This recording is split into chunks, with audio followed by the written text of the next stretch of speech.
नमस्कार, मैं हूं प्रज्ञा मिश्रा मुंबई से। आप देख रहे हैं मधानी न्यूज लाइव 24/7। देखिए आज की ताजा खबरें। अगर आपके पास कोई वीडियोस या खबर है जो आपको हम तक पहुंचाना है तो आप हमारे व्हाट्सएप नंबर पर शेयर कर सकते हैं और ईमेल भी कर सकते हैं।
दोनों का बहुत बहुत स्वागत है।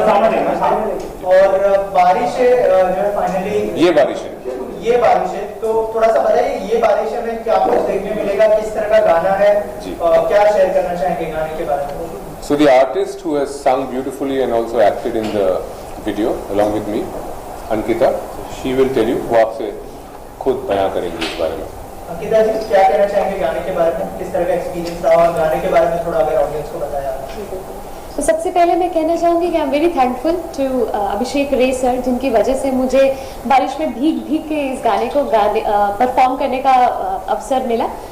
और जैसा कि आप जानते हैं टाइटल से ये बारिश है, तो ये बारिश का एक बहुत ही खूबसूरत गाना है और हमने इसे प्योर बिल्कुल एक बहुत ही खूबसूरत एनवायरनमेंट, जैसा कि सर ने बताया कि सीताबनी वाइल्ड लाइफ रिजर्व में इसे हमने शूट किया है और प्योर बारिश का सॉन्ग है। मुझे याद है कि जब हम इसे शूट कर रहे थे तो मैं कोई भी वक्त ऐसा नहीं था जब मेरे कपड़े भीगे हुए नहीं थे, मेरे बाल भीगे हुए नहीं थे। पूरे हर वक्त मैं एक ड्रेस चेंज करती थी, हम शूट करके आते थे, वापस पूरी भीगी हुई फिर चेंज करती थी और जैसे ही मैं बाहर अपने रूम से बाहर निकलती थी, हम वापस मैं पूरा भीग जाती थी और भीगे हुए ही लम्हों में और उसमें ये पूरा गीत शूट हुआ है। और आप इसे देखेंगे तो आपको खुद लगेगा कि घर के बाहर जैसे बारिश का माहौल है, आप ऐसे खुद सराबोर हो जाएंगे इस गाने को देख के। आपको लगेगा कि आप किसी बारिश की जगह पर, आप खुद उस जगह पर पहुंच गए। तो मैं कहना चाहती हूँ कि एक बहुत ही यूनिक एक्सपीरियंस था जो मुझे मिला सीताबनी वाइल्ड लाइफ रिजर्व में इस गाने को शूट करते हुए।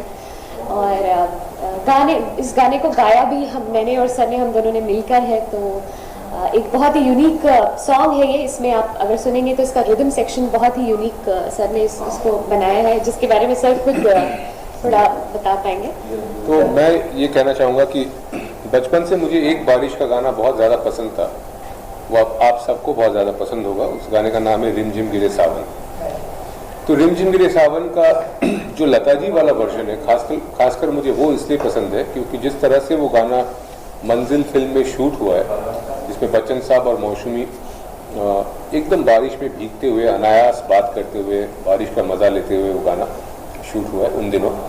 आज तक अगर आप वो गाना देखेंगे, उसमें कोई आर्टिफिशियल रेन मशीन नहीं है, उसमें कुछ भी आर्टिफिशियल नहीं है। जुहू बीच, आपके मरीन लाइन्स में वो लहरें आ रही हैं और वो भीग रही हैं और बारिश हो रही है और पूरा गाना वैसे शूट हुआ है। तो तब से मेरा मन था कि कोई ऐसा दिन आएगा कि ऐसा कोई गाना बनाऊंगा मैं जिसमें वाकई बारिश में भीग भीग के, कोई आर्टिफिशियल रेन मशीन ये सब तामझाम ना हो, बादल हो, वाटरफॉल्स हो, बारिश हो। और वो एक मन में था, वो as a film maker, as a composer, हमेशा से वो बात मेरे मन में थी कि ऐसा कोई गाना मैं शूट करूँगा यूं ही जैसे मंजिल फिल्म में वो रिमझिम गिरे सावन गाना था। तो मेरा एक कॉम्पोजिशन था ये बारिश है, जो खास बारिशों का गाना था। और हम देखते आ रहे हैं कि पिछले कुछ सालों से बारिश का गाना मतलब hot women wearing hot pants and a very artificial kind of rain experience. The natural rain experience had gone, so we have tried to bring that back with this song.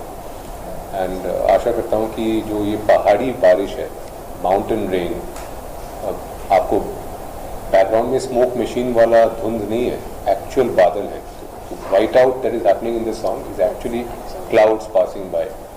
जैसे हिमालयन वाटरफॉल जिसके बीच में बैठ के ये गा रही है और वो पीछे वो फ्लोइंग वाटर है. तो कोरोना का माहौल है, वैसे ही लोग घर में बंद हैं. तो मेरा ये मन है कि और ये आशा करता हूँ कि इस तरह की जो ताजगी है इस गाने में वो लोगों तक पहुँचे और लोग कुदरत से जुड़े, बारिश से जुड़े. और अंकिता के साथ काम करने का एक्सपीरियंस कैसा रहा आपका? सबसे खास बात यह है कि अंकिता की जो आवाज़ है, मैंने 4 जनरेशन के सिंगर के साथ काम किया है. I was introduce to the industry by Gulzar sahab. तो आशा भोसले जी के साथ मैंने गाने रिकॉर्ड किए हैं. सो from Gulzar sahab, Asha Bhosle to the next generation of Kavita Krishnamurthy, Udit Narayan, Hariharan sahab, Alka Yagnik ji, to the next generation of singers, which is Shreya. Shreya sang a lot of my songs. Sunidhi, Sonu Nigam, Shan, and the next generation of singers like Pratibha Baghel, Bhumi Trivedi, Ankita. तो ये 4 generation के singers के साथ काम करने का मुझे सौभाग्य रहा है. तो ओरिजिनल वॉइस की कुछ खासियत होती है कि ओरिजिनल वॉइस किसी और आवाज़ की तरह नहीं होती. तो प्लेबैक के लिए मैं ये मानता हूँ कि सबसे ज़रूरी होता है कि कोई भी प्लेबैक वॉइस अगर दूर तक जाए उसमें एक अपनी बात होनी चाहिए, उसकी अपनी एक खासियत होनी चाहिए. मैं इसकी तरह गाती हूँ, मैं उसकी तरह गाती हूँ, वो आवाज़ें वर्जन आवाज़ें हैं या कवर वॉइसेस हैं. बट प्लेबैक वॉइस की एक अपनी अंदरूनी क्वालिटी होती है. वो मुझे अंकिता की आवाज़ में शुरू से ही लगता है. और बहुत मीठी आवाज़ है, बहुत अनायास गाती है, पानी की तरह गाती है. इसलिए ये बारिशों में उनकी आवाज़ बहती हुई नज़र आती है. एक और ख़ास बात बोलना यहाँ पे लाजमी है कि इनसे मेरी मुलाकात कैसे हुई. तो मैं हमेशा से ही, क्योंकि गुलजार साहब ने मुझे लॉन्च किया था और उनके साथ मेरे बहुत सारे गाने हैं, तो एस डी बर्मन, गुलजार, सलील चौधरी, मदन मोहन, राहुल देव बर्मन, ये आइकन्स हैं जिनका मैं बंगाली कंपोज़र हूँ. तो ये ऐसे आइकन्स हैं जिनके मेलोडी सुन सुन के मैं बड़ा हुआ हूँ, पला बड़ा हूँ. तो एक बार दिल्ली में मुझे याद है टाइम्स ऑफ इंडिया ने उन दिनों मेरी फिल्म हासिल आई थी और गुलजार साहब के साथ उदास पानी एक एल्बम रिलीज़ हुआ था. अगला एल्बम कगार पे था, रात चांदौर में. तो उस दौरान एक शख्स ने टाइम्स ऑफ इंडिया ऑफिस में फ़ोन करके, मेरा जब इंटरव्यू छपा, उनसे मेरा नंबर लेके वो मेरे साथ कनेक्टेड हुए और उन्होंने मुझे फ़ोन किया, कहा कि मुझे आपका काम बहुत अच्छा लगा. तो मेरा नाम है राहुल देव बर्मन. तो मैं बहुत ज़्यादा अचंभित था इस बात को सुन के कि आर डी बर्मन कैसे मुझे फ़ोन कर रहे हैं. तो हुआ ये कि वो जो राहुल देव बर्मन थे वो महान संगीतकार आर डी बर्मन के फर्स्ट कजिन थे और उनका नाम भी राहुल है, Rahul Dev Burman. So is from the Dev Burman family. And उन दिनों से लगातार वो मेरे काम जो है वो ट्रैक करते आ रहे हैं. मेरी तमाम फिल्में लाइक पान सिंह तोमर, साहिब बीबी और गैंगस्टर, शागिर्द, हासिल, I am Kalam, welcome back. तो हर एक फिल्म में जो मेरे गाने आते हैं, जो बैकग्राउंड स्कोर्स होते हैं, वो हर एक चीज़ को सुनते हैं, परखते हैं और मुझे फ़ोन करके बोलते हैं, हाँ मुझे आप में मेरा भाई नज़र आता है, आप इस गाने को ऐसे क्यों नहीं किया आपने, आप उसको इसका अंतरे को ऐसे कर सकते थे, बैकग्राउंड स्कोर में आपने ये इंस्ट्रूमेंट क्यों नहीं यूज़ किया. तो कहने का तात्पर्य ये है कि वो बहुत बारीकी से मेरे म्यूज़िक को फॉलो करते हैं. और उन्होंने मुझे बोला था कि मेरे पास एक आवाज़ है जो बहुत खूबसूरत आवाज़ है. मेरा आपसे ये रिक्वेस्ट है कि आप उनको एक बार सुनिए. उनका नाम है Ankita. So that's how I met Ankita, through that contact, Rahul Dev Burman. और जैसे आपने रीमेक की बात की, इस रीमेक के दौर में आपको लगता है कि ओरिजिनल गाना बनाना एक चैलेंज है कि ऑडियंस एक्सेप्ट करेगी या नहीं करेगी, उसको लेके क्या कहना चाहेंगे? अंकिता जी आपसे भी ये सवाल जानना चाहेंगे. बताएं. देखिए, मैं बहुत ज़्यादा ओरिजिनलिटी में विश्वास रखती हूँ. मुझे रीमेक का ज़माना कभी से पसंद नहीं रहा. और जैसा कि सर ने बोला कि मैं पुराने गीतों में इंटरेस्ट रखती हूँ, अनायास गाती हूँ, और इसीलिए मुझे कभी भी मेरा रुझान रीमेक गानों की तरफ कभी रहा ही नहीं. वैसे मैं बहुत सारे प्रोग्राम्स करती हूँ, लता जी को, आशा जी को गाती हूँ, लेकिन वो दौर ही अलग था जब पंचम दा, सलिल दा, एस डी बर्मन जी के जो गीत आते थे वो दौर अलग था। और अगर मैं उनके गानों का कवर करती हूँ या उनके गानों को गाती हूँ तो मैं अपने आप को बहुत मैं आई फील वेरी प्रिविलेज्ड कि मैं उन गीतों को उस तरह से कोशिश कर सकती हूँ गाने की।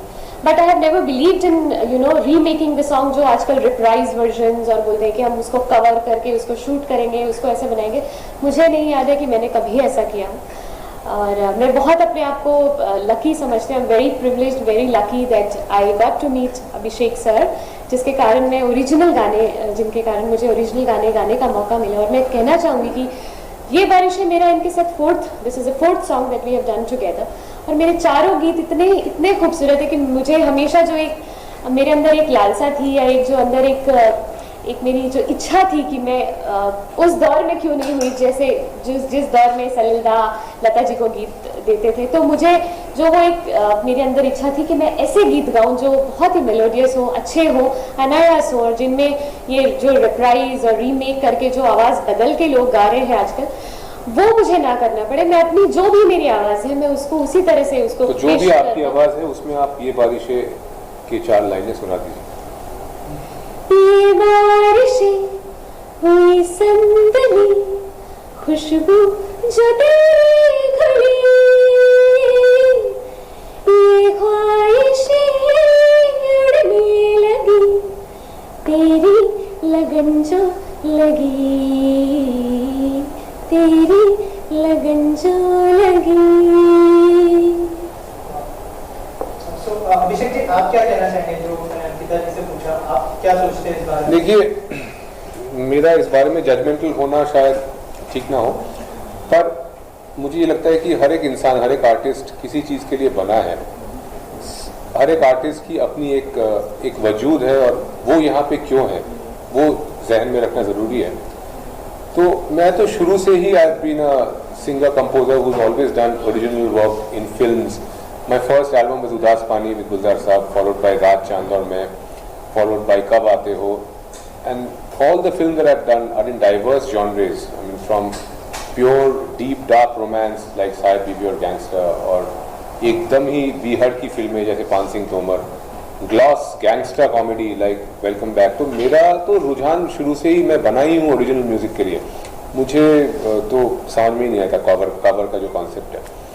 हालांकि आज के जो आर्टिस्ट हैं, मुझे लगता है उनको जल्दी जल्दी कुछ व्यूज़ मिल जाए, कुछ लोग उनको देख ले, तो इसलिए किसी एक नामचीन गाने का एक कवर करने के कुछ फ़ायदे होते हैं कि एक शॉर्ट टर्म गेन होता है। लेकिन लॉन्ग टर्म में मुझे लगता है किसी भी आवाज़ हो या कंपोज़र हो या कोई भी आर्टिस्ट हो, उसको अगर अपनी जगह बनाना है तो eventually why would the world remember an artist for the work that he has done himself, चाहे वो अच्छा हो, बुरा हो, कुछ भी हो, पर वो अपना तो हो, बच्चा अपना तो हो, पराया तो ना हो।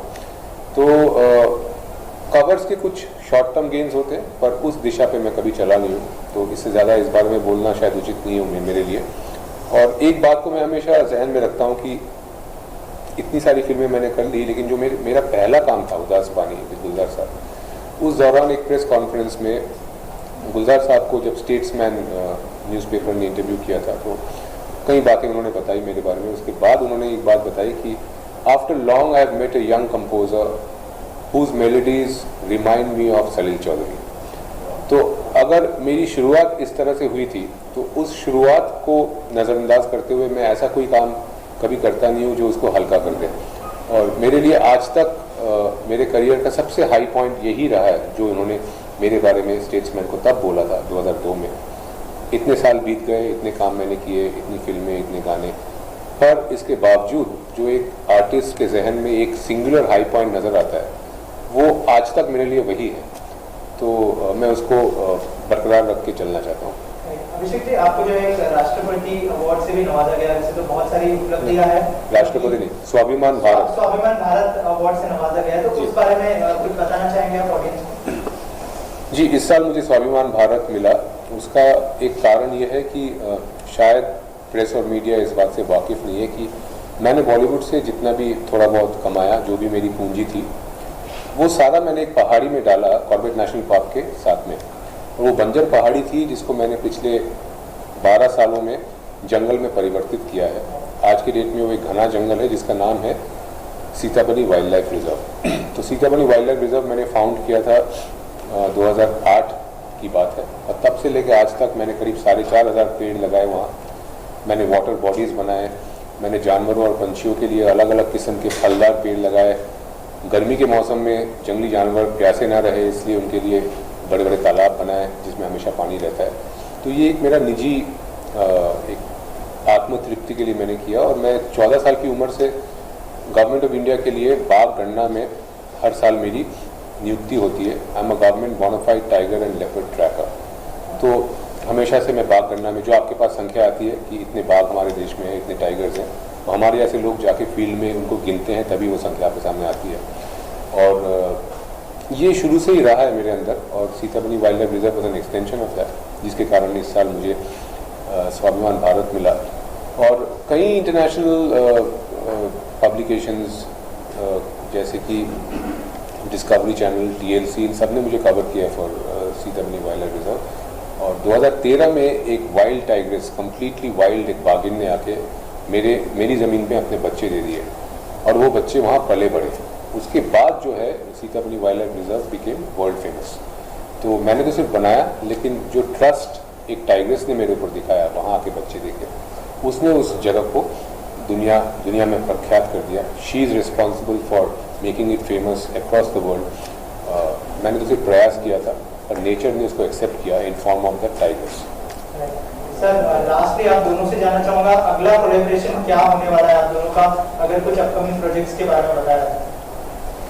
इसके तुरंत बाद कुछ गाने मेरे लाइंड अप है with artist like Pratibha Baghel, Shreya Ghoshal, there is Shaan, there is a song with Sonu Nigam, there are couple of songs lined up. और अंकिता जी के साथ भी कुछ गाने मेरे प्लान है। और इसके पहले वाले गाने भी आप ज़रूर देखें, जैसे कि महकी महकी, जिसको हमने शूट किया लाइमस्टोन क्वारीज में, in pure white limestone in different parts of Rajasthan. Then there are beautiful songs like बदली, जो अलग अलग फोर्ट्स में शूट हुए हैं। तो ये सब सिनेमैटिक वीडियोस हैं। मुझे सिनेमैटिक वीडियो शूट और डायरेक्ट करना बहुत पसंद है, और मैं ये कहना चाहता हूँ कि हर महीने एक बड़ा गाना मैं आपके लिए ज़रूर लाऊंगा। माहौल बदल रहा है, मौसम बदल रहा है। आने वाले टाइम में शायद फिल्मों में भारतवासियों को इतने ज़्यादा गाने ना मिले, क्योंकि जो नई फिल्में बन रही हैं, जिनके लिए मैं कंपोज भी कर रहा हूँ, उसमें बैकग्राउंड स्कोर ज़्यादा है, गाने कम हैं।